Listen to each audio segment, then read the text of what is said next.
Did you know that your brain is constantly working, even when you're doing nothing? In fact, research shows that the average person has over 60,000 thoughts a day.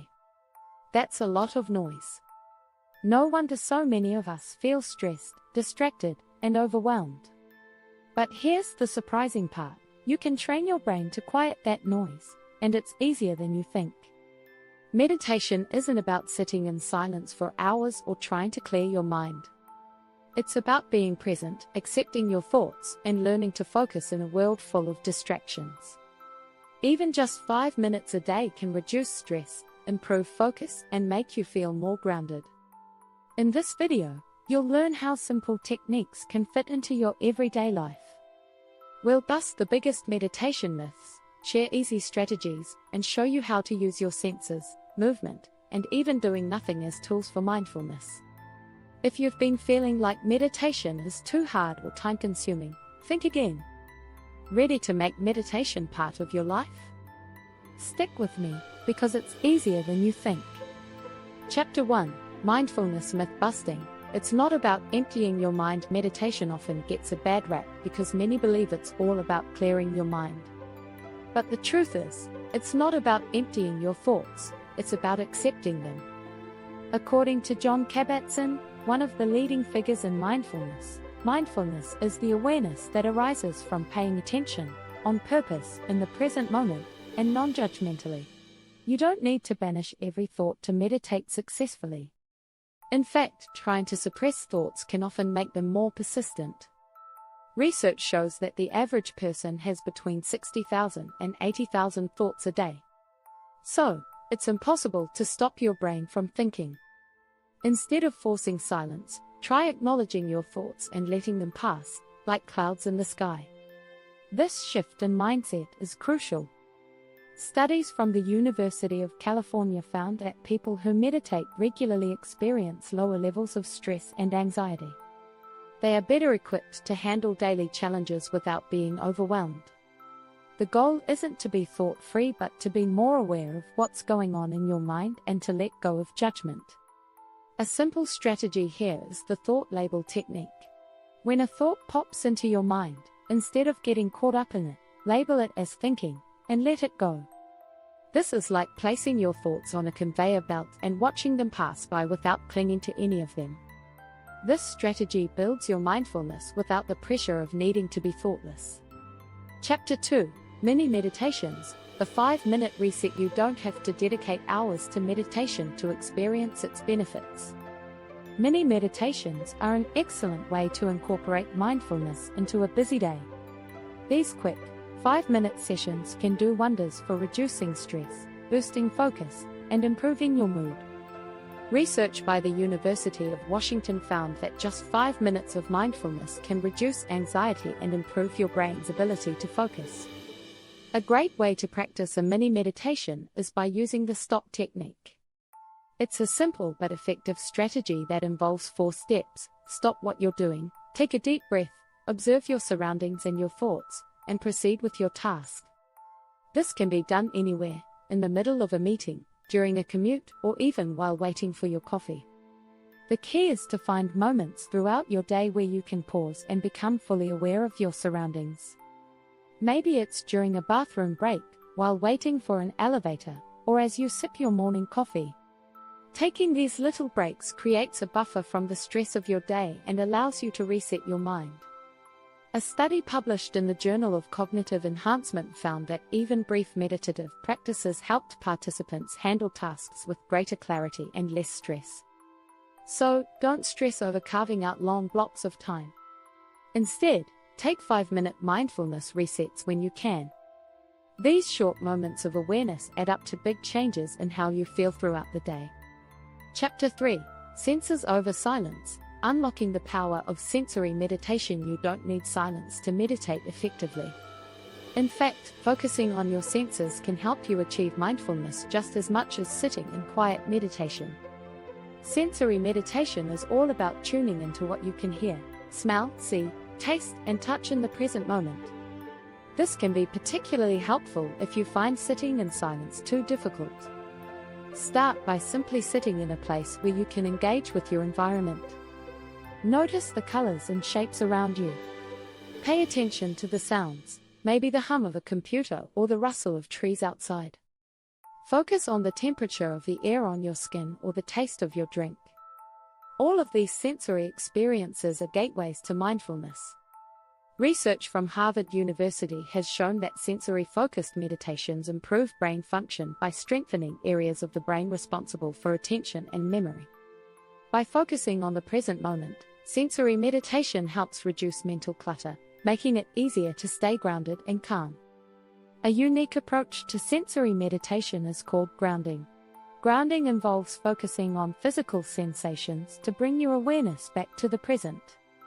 For example, you might take off your shoes and feel the earth beneath your feet, or touch a smooth object like a stone and really focus on its texture and temperature.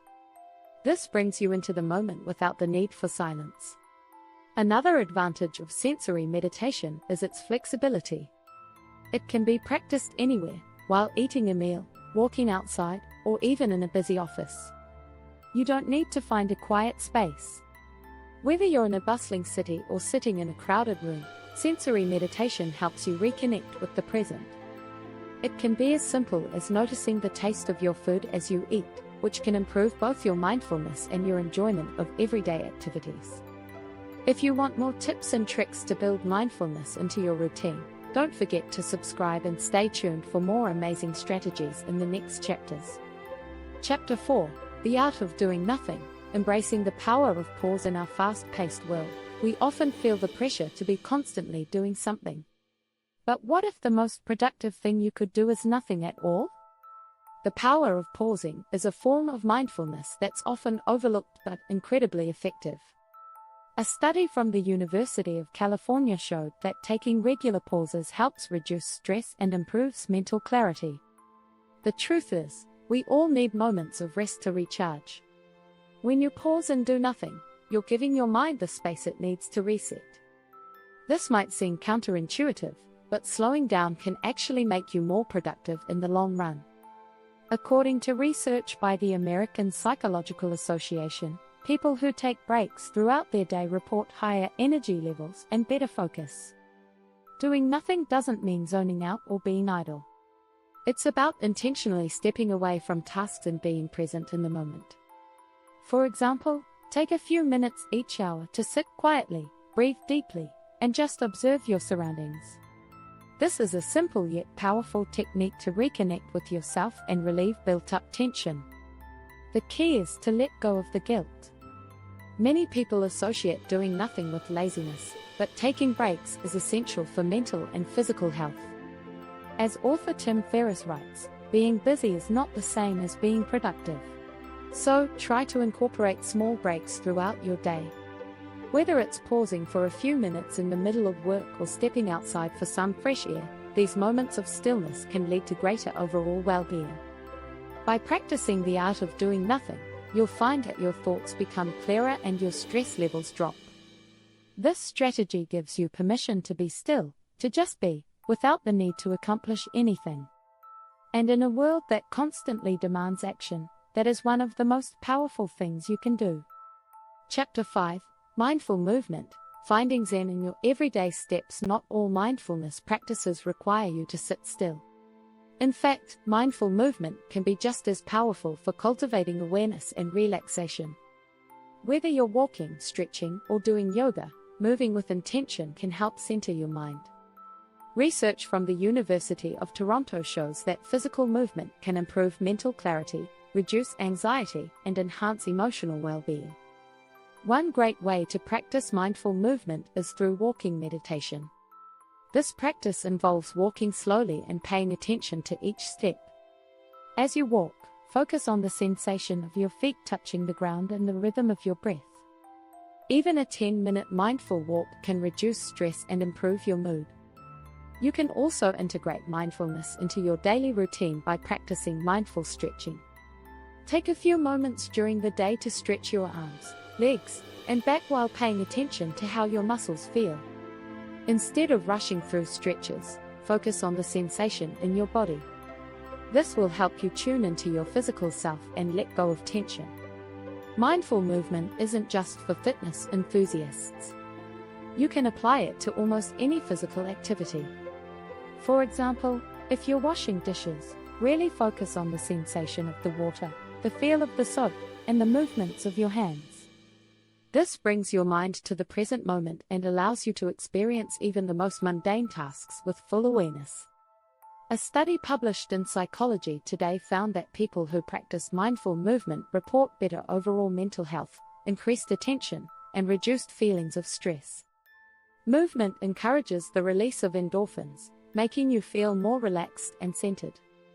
So whether it's walking, stretching, or any form of light exercise, mindful movement is an excellent way to boost your mindfulness practice. Chapter 6: The Non-Judgmental Observer, Turning Self-Criticism into Self-Compassion. One of the biggest obstacles to mindfulness is the tendency to judge ourselves. We're often our harshest critics, which makes it harder to be present and compassionate. Mindfulness invites you to be a non-judgmental observer of your thoughts and feelings, allowing them to come and go without attaching labels of good or bad. This is a core principle of mindfulness that can help transform self-criticism into self-compassion. Dr. Kristen Neff, a leading researcher in self-compassion, explains that self-compassion involves treating ourselves with the same kindness we would offer a friend. Instead of criticizing yourself for having negative thoughts or emotions, you simply acknowledge them and let them pass without judgment. This process helps reduce anxiety, depression, and stress, making it easier to stay present. A powerful way to practice this is through thought observation. When a negative thought arises, simply notice it and say to yourself, "I am having the thought that I'm not good enough." Acknowledge it, but don't judge it or let it define you. This technique helps you distance yourself from negative thoughts, allowing you to observe them without attaching emotional weight. Another effective practice is the loving-kindness meditation, which involves sending thoughts of goodwill to yourself and others. By repeating phrases like "May I be happy," "May I be healthy," "May I be at peace," you can foster feelings of compassion. Research from the Journal of Clinical Psychology shows that practicing loving-kindness meditation increases self-compassion and overall well-being. Being a non-judgmental observer means accepting all thoughts and emotions as they are, without trying to change or suppress them. This approach can help break the cycle of self-criticism that many people face. It creates space for you to be kind to yourself, which in turn helps you cultivate a deeper sense of mindfulness.